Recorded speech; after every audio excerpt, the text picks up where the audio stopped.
नमस्कार. योगभास्कर ॲस्ट्रो या ज्योतिषविषयक चॅनलमध्ये आपले सर्वांचे स्वागत आहे. आज चर्चा ही वक्री शनी संबंधी आहे.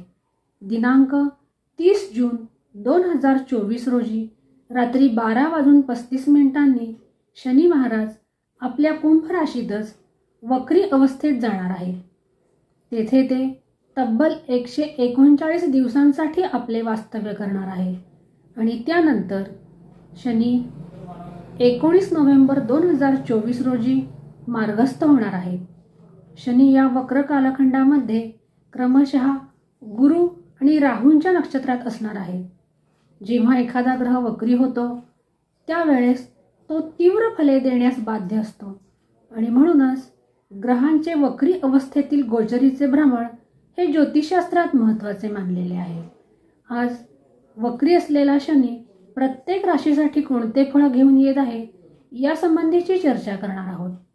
सर्वप्रथम मेष राशीच्या जातकांसाठी वक्री शनी कोणते फळ घेऊन येत आहे हे पाहूया. मेष राशीच्या जातकांसाठी वक्री शनी अचानक धनलाभाची शक्यता निर्माण करणार आहे. असे असले तरी देखील खर्चाचे प्रमाण देखील वाढणार आहे. मेष राशीच्या जातकांना मानसिक तणावातून जावे लागेल. तसेच नात्यांमध्ये देखील तणाव उत्पन्न होतील. संततीची चिंता देखील मेष राशीच्या जातकांना या कालखंडात असणार आहे. प्रेमीजनांसाठी हा कालखंड मतभेदाची स्थिती निर्माण करणारा असणार आहे. तसेच पैतृक संपत्तीवरून वाद होण्याची देखील शक्यता या कालखंडामध्ये नाकारता येत नाही. ज्यांना आधीपासून काही जुनाट रोग सतावत आहेत त्यांना या कालखंडामध्ये त्यामध्ये वाढ होण्याची शक्यता आहे.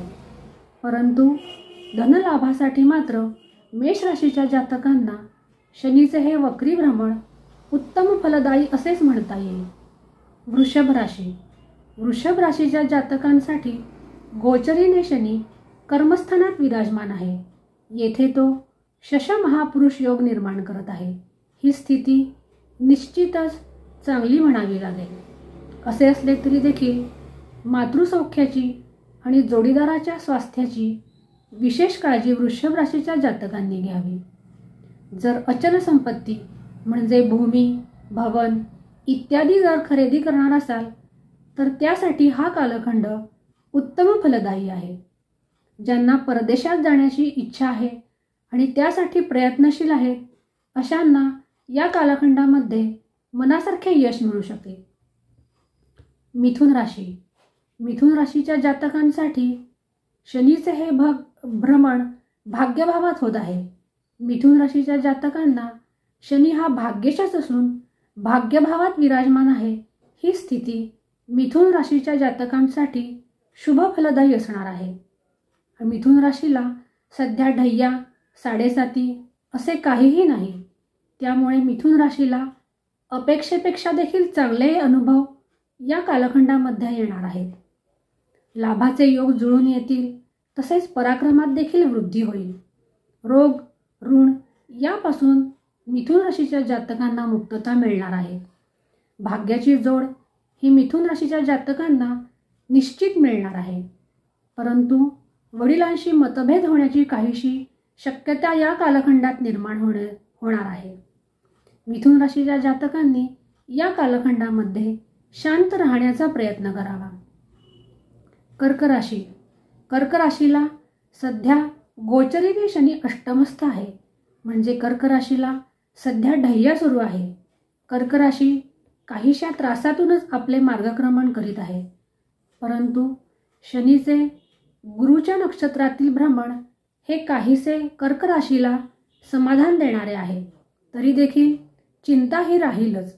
मानसिक त्रास देखील होतील आणि कामामध्ये अडथळे येण्याची देखील शक्यता आहे. असे असले तरी देखील यातून निश्चित मार्ग निघणार आहे.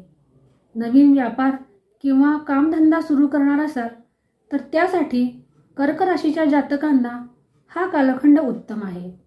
परंतु वैवाहिक जीवनामध्ये थोडी समस्या निर्माण होऊ शकते किंवा जोडीदाराच्या स्वास्थ्यासंबंधी काही चिंता निर्माण होऊ शकते. कार्यक्षेत्रामध्ये देखील संघर्षाची स्थिती राहील.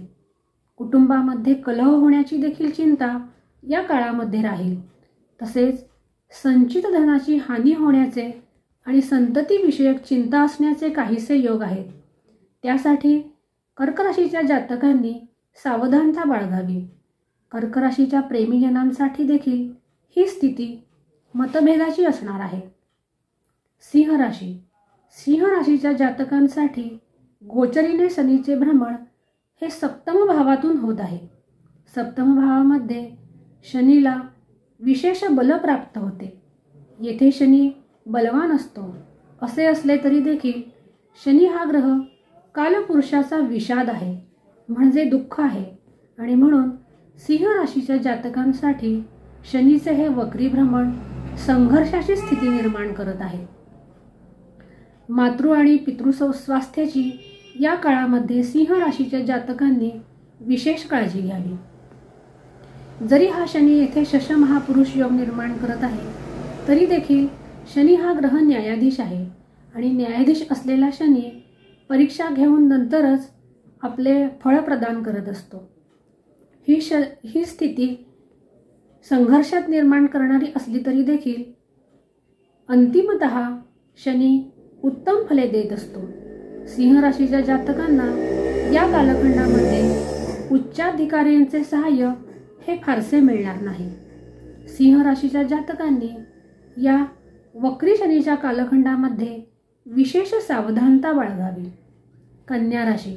कन्या राशीला गोचरीने शनीचे हे भ्रमण षष्ठ स्थानातून होत आहे. शनीला षष्ठ भावातील चांगले फळ देणारा ग्रह मानलेले आहे.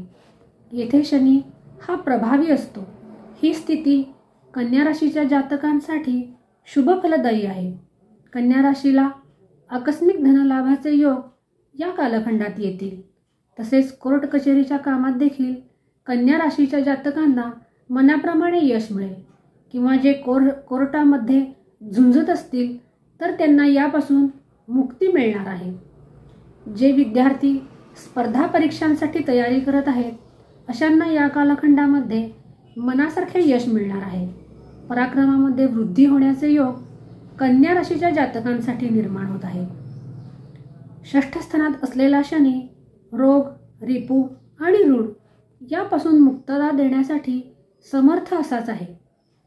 अशा रीतीने आज आपण मेष, वृषभ, मिथुन, कर्क, सिंह आणि कन्या या राशींसाठी वक्री शनी कोणते फळ घेऊन येत आहेत यासंबंधी थोडक्यात चर्चा पाहिली. ज्यांना त्रासाची स्थिती सांगितलेली आहे अशांनी या कालखंडामध्ये मारुतीची उपासना करावी. मारुती स्तोत्र किंवा हनुमान चालिसा याचे नित्य पठण करावे. तसेच गरजू आणि गरीब यांना आवर्जून मदत करावी. त्यायोगे शनिजन्य पीडा कमी होण्यास निश्चित मदत मिळणार आहे. आज आपण मेष ते कन्या राशीच्या जातकांसाठी वक्री शनी कोणते फळ घेऊन येत आहेत याची थोडक्यात माहिती पाहिली. पुढील भागामध्ये पुढील 6 राशींसाठी शनीचे वक्री भ्रमण कोणते फळ घेऊन येत आहेत या संबंधाने चर्चा करणार आहे. अशाच प्रकारच्या ज्योतिषीय आणि धार्मिक विषयांच्या खात्रीशीर माहितीसाठी चॅनलला लाईक आणि सबस्क्राईब नक्की करा. आज आपण येथेच थांबूया. पुन्हा भेटूया एका नवीन ज्योतिषीय विषयासह. तोपर्यंत नमस्कार.